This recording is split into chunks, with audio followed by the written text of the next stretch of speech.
Κατάλαβα. Δεν θα το ξανακάνω ποτέ. Μπράβο. Να φύγω τώρα. Να φύγεις. Τι είναι πράσινο και ξαφνικά γίνεται κόκκινο.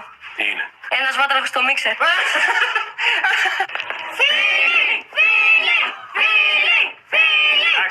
Εντάξει. Φίλοι, τι να κάνουμε?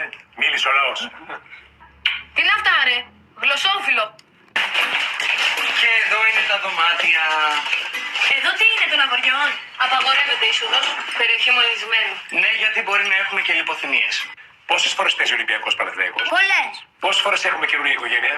Εξαρτάται. Καθίστε να φάμε όλοι μαζί. Εντάξει. Λοιπόν, υποσχεθείτε μου ότι θα με πάτε στην καλερί Λαφαγέτ. Σε αυτένα. Εγώ θα ρίξω ροχάνα από τον πύργο του Άιφελ. Εμείς να μην είμαστε από κάτω και κάνετε ό,τι θες. Εσύ θες να πάμε στο Παρίσι ή δεν το? Εμένα δεν με βολεύει καθόλου αυτό το ταξίδι. Να είμαι συνέχεια με τη φίφη και τη φίφη και ζαλίζομαι και στο αεροπλάνο. Αφού δεν έχεις μπει ποτέ στο αεροπλάνο. Μόνο που το βλέπω ζαλίζομαι. Τι θες, να με πιάσει ένα γούλα και να ξερνάω στον κόσμο? Κάτσε περίπου. Γε μου. Εύχομαι να γίνεις μια μέρα σαν τον αδερφό σου. Να γίνεις ο πρώτος. Γι' αυτό να είσαι σίγουρος, πατέρα. Μια μέρα θα γίνω κι εγώ λούα. Καλό μου παιδί. Πάντα ετοιμόλογος. Και παλιά το στολτίδι.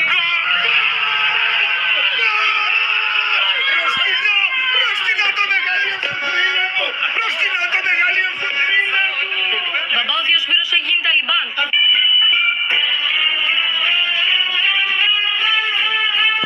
Αυτές οι συνέπειες των πράξεων είναι πολύ εκνευριστικές. Να σου πω, μικρέ, λίγο σεβασμό στους μεγαλύτερους, εντάξει. Θύε Μίτσο, βρωμάς. Ό,τι κι αν κάνεις, πλήσου πρώτα και μετά χτύπησε γκόμενα. Να με έρθω εκεί θα σου πω εγώ, Σε φοβηθήκαμε. Έλα, βουλώστε το. Καληνύχτα. Να κλάνεις όλη νύχτα. Να φωνάξουμε γιατρό. Όχι, μωρέ, θα μου περάσει. Μπαμπά! Αυτό είναι που είναι χαρούμενο ξύπνημα. Ρε μπαμπά! Δεν τα αγαπητέ. Μπαμπά! Τι πάτε, γιατί φωνάζετε έτσι πρωί-πρωί? Πατέρα, όπως κάθε πρωί τα κορίτσια έχουν κλειστεί στο μπάνιο. Γιατί δεν ανοίγετε το δικό σας μπάνιο στο κοινό? Γίνεται να ντυθείτε. Να πάτε σχολείο, έχετε αργήσει. Χωρίς να ξυριστώ. Δεν θα πας για φωτογράφηση, για μάθημα θα πας. Ελένη μου, είσαι καλά? Ελένη μου, είσαι καλά? Καλά είσαι? Είπατε κάτι? Όχι πατέρα, κατουριόμαστε. Άντε κάτι γρήγορα.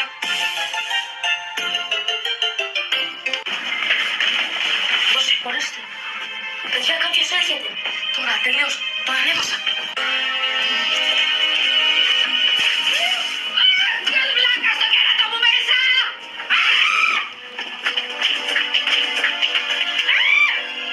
Ο αδελφός μου ανακάλυψε ότι η γραμμή που χωρίζει τους έξυπνους από τους εξυπνάκηδες είναι